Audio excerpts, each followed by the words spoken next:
श्रीमद्भगवद्गीता। त्वमेव माता च पिता त्वमेव त्वमेव बन्धुः च सखा त्वमेव त्वमेव विद्या द्रविणं त्वमेव त्वमेव सर्वं मम देवदेव त्वमेव सर्वं मम देवदेव। दंडवत प्रणाम। अध्याय 3। मागील अध्यायात समत्व बुद्धियोग स्थित प्रज्ञ सांगितलेला श्रीकृष्णांनी।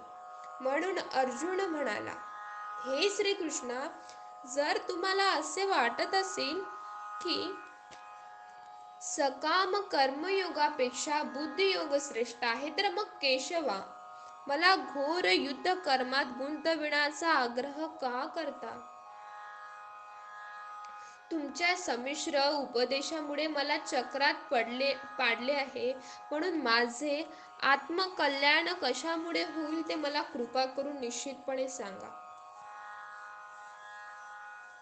श्रीकृष्ण भगवान म्हणाले, हे निष्पाप अर्जुना, मी यापूर्वी 2 प्रकारचे मार्ग सांगितले आहेत, निष्काम कर्मयोग, संन्यास योग व दुसरा निष्काम कर्मयोग।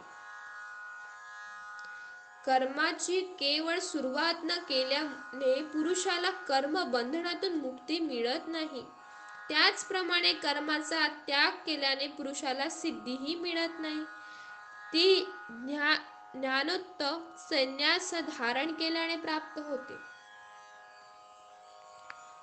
कोणीही पुरुष कर्म केल्याशिवाय क्षणभर सुद्धा राहू शकत नाही, कारण सर्व लोकांना नाईलाजाने प्रकृतीच्या गुणांनी अष्टस्वाभाविक कर्म करावे लागतात। दुराचारी सदाचारी, जो महामूर्ख पुरुष कर्मेंद्रियांना जबरदस्तीने आवर घालून मनात इंद्रियांच्या विषयांचे सदोदित चिंतन करतो, त्याला दुराचारी असे म्हणतात। हे अर्जुना, जो कोणी पुरुष अंतःकरणापासून इंद्रियांचे दमन करतो व कशावरही आसक्ती न ठेवता कर्म इंद्रियांनी कर्मयोगाचे आचरण करतो, तो विषय योग्यतेचा सदाचारी होय। हे अर्जुना, तू नेमून दिलेले कर्म निश्चित कर। कर्म न करण्यापेक्षा कर्म करणे श्रेष्ठ, आणि कर्म केल्याशिवाय तुझा शरीर निर्वाह पण चालणार नाही। हे अर्जुना, ईश्वरार्पण केलेल्या कर्माशिवाय इतर कर्माने हा जीवात्मा बंधनात पडतो, म्हणून आसक्ती सोडून ईश्वर प्रीत्यर्थ कर्म कर। वैदिक ज्ञान सांगतात, सृष्टीच्या आरंभी यज्ञासह प्रजा निर्माण करून प्रजापती म्हणाला, तुम्ही या कर्माने उत्कर्ष करून घ्या। हे कर्म तुमचे इच्छित मनोरथ पूर्ण करतील। या कर्माचे आचरण करून देवांना संतुष्ट करा, आणि देव सुद्धा जीवाला सुख समृद्धी प्राप्त करून देतील। या प्रकारे एकमेकांना संतुष्ट करून आपले कल्याण करून घ्या। पूजनाने संतुष्ट झालेला देव तुम्हाला इच्छित फळे देतील, परंतु त्यांनी दिलेले फळे त्यांना परत दान करता जो केवळ त्याचा स्वतःचा उपभोग घेतो, तो चोरच समजावा।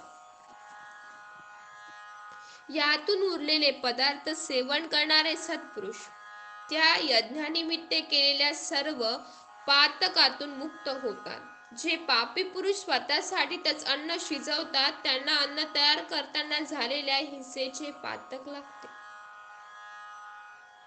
प्राणी अन्नापासून निर्माण होतात, त्याचप्रमाणे पर्जन्यापासून ज्ञान निर्माण होते। यज्ञापासून पर्जन्य होतो, आणि तो यज्ञ कर्मामुळे निर्माण होतो। कर्म वेदापासून होतात असे समज, वेद ब्राह्मणापासून होतात असे समज। त्याकरिता सर्वत्र असलेले वेद नेहमी यज्ञात प्रतिष्ठित असतात। हे पार्था, अशा प्रकारे सुरू केलेल्या सृष्टीचक्राप्रमाणे जो वागत नाही, तो या देहात फक्त इंद्रिय सुख घेणारा पापी पुरुष निरर्थक जीवन जगतो। परमेश्वर भक्त या सृष्टीचक्राचा वेगळा असतो। जो पुरुष फक्त परमात्म्यातच रमलेला असतो, त्याचप्रमाणे परमात्म्यातच तृप्त झालेला असतो, आणि परमात्म्याचे ठिकाणी संतुष्ट झालेला असेल त्याला कोणतेच कर्तव्य शिल्लक राहत नाही. या सृष्टीमध्ये त्या पुरुषाला कर्म करण्यात कोणताच फायदा नसतो. तद्वतच सगळ्या भूताच्या ठिकाणी त्याचा स्वतःचा संबंध नसतो. म्हणून तो आसक्ती रहित होऊन आपले कर्तव्य कर्म नेहमी कर. आसक्ती सोडून कर्म करणाऱ्या पुरुषाला मोक्षाची प्राप्ती होते. कारण जनकादी ज्ञानी पुरुषांनीही आसक्तीरहित कर्म केले व परमसिद्धीला प्राप्त झाले. याकरिता लोकसंग्रहाकडे पाहून तू कर्म करण्यास योग्य आहेस. परमेश्वर मनुष्याप्रमाणे का वागतात? श्रेष्ठ पुरुष ज्याप्रमाणे आचरण करतो त्याचेच सामान्य लोकही अनुकरण करतात. श्रेष्ठ पुरुष जे प्रमाण ठरवितो, नियम ठरवून घेतो, त्याचेच इतर लोक पालन करतात. हे अर्जुना, मला या तिन्ही लोकात काहीही कर्तव्य नाही, तरी देखील मी कर्मातच वर्ततो. हे अर्जुना, कारण जर मी सावधपणे कर्मात वागणार नाही तर सर्व लोक माझे अनुकरण करतील. जर मी कर्म करणार नाही तर हे सर्व लोक भ्रष्ट होतील आणि वर्ण संकर करणारा सर्व प्रजेचा मी घात करणारा होईल. ज्ञानी अज्ञानी पुरुषाचा विषय एकच उपजीविका, फक्त एकच आसक्तीने व एक आसक्त रहित. हे अर्जुना, कर्माद्य आसक्त असलेले अज्ञानी लोक ज्याप्रमाणे कर्म करतात त्याप्रमाणे अनासक्त होऊन ज्ञानी पुरुषांनी लोकसंग्रहार्थ फलाची अपेक्षा न करता कर्म करावे. ज्ञानी पुरुषाचे कर्माद्य आसक्त असलेल्या अज्ञानी लोकांचा बुद्धिभ्रम करू नये.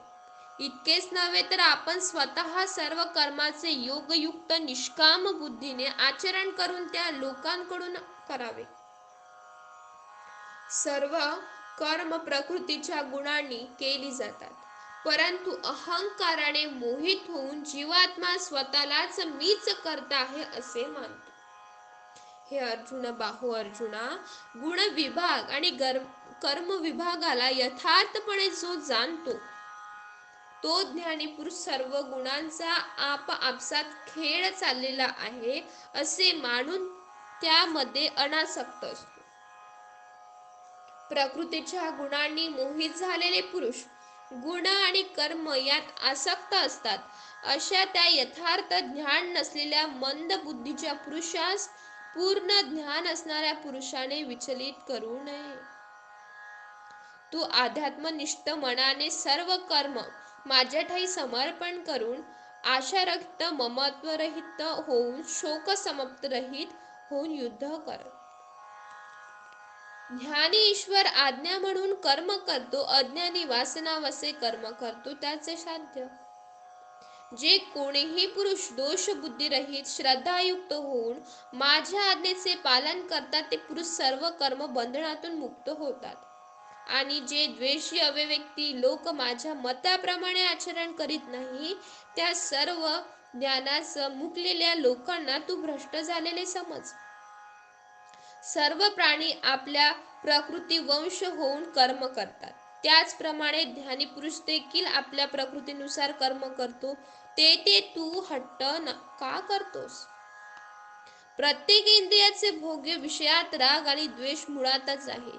त्याच्या अधीन होऊ नये, कारण ते जीवात्म्याचे शत्रू आहे. चांगल्या रीतीने आचरलेल्या इतर देवी देवताच्या धर्मापेक्षा गुणाने कमी आचरला तरी ईश्वर धर्मच अतिशय कल्याणकारक होय. स्वधर्मात ईश्वर धर्मात मरणे अतिशय फायद्याचे. परमधर्म देवता धर्म भीतिदायक आहे. धाड छेदादी पतन दुःख आहे. बलिष्ठ अकर्म. अर्जुन म्हणाला, हे श्रीकृष्णा, हा पुरुष स्वतःची इच्छा नसताना देखील नियोजित केल्याप्रमाणे कोणाकडून प्रेरित होऊन जबरदस्तीने पापाचरण करतो? भगवान श्रीकृष्ण म्हणाले, रजोगुणापासून उत्पन्न झालेला हा सर्व भक्षक महापापी काम क्रोध यांना तू या लोकी या विषयी वैरी समज. ज्याप्रमाणे धुराने अग्नी, धुळीने आरसा आणि जाराने जसा गर्भ आच्छादला जातो, तद्वत कामाने हे ज्ञान आच्छादले जाते. हे अर्जुना, अग्नीप्रमाणे कधीही तृप्त न होणाऱ्या या कामरूपी नित्य शत्रूने जाणत्याच्या ध्यानाला आच्छादिले. इंद्रिय, मन, बुद्धी ही कामाची निवासस्थाने आहेत असे म्हणतात. हा काम निस्वार्थाच्या आश्रयाने ध्यानाला आच्छादित करून जीवात्म्याला मोहात पाडतो. म्हणून हे अर्जुना, तू अगोचर इंद्रियांना वंश करून ध्यान आणि विज्ञान यांचा नायनाट करणाऱ्या या कामरूपी पाप्याला निश्चितपणे मारून टाक. विषयापेक्षा इंद्रिय श्रेष्ठ आणि इंद्रियापेक्षा मन श्रेष्ठ, मनापेक्षा बुद्धी श्रेष्ठ आणि बुद्धीपेक्षा काम श्रेष्ठ आहे. अर्जुना, अशा प्रकारे बुद्धीपेक्षाही श्रेष्ठ असा काम जाणून बुद्धीपेक्षा मनाला आवरून जिंकण्यास अति ठिकाण अशा कामरूपी शत्रूला ठार कर. याप्रमाणे श्रीकृष्ण भगवंतांनी निरूपलेल्या तत्वज्ञानातील एव ब्रह्मविद्यार्गत योगशास्त्रातील श्रीकृष्ण अर्जुन संवादक कर्मयोग नावाचा 3रा अध्याय समाप्त. जय श्रीकृष्ण. दंडवत प्रणाम.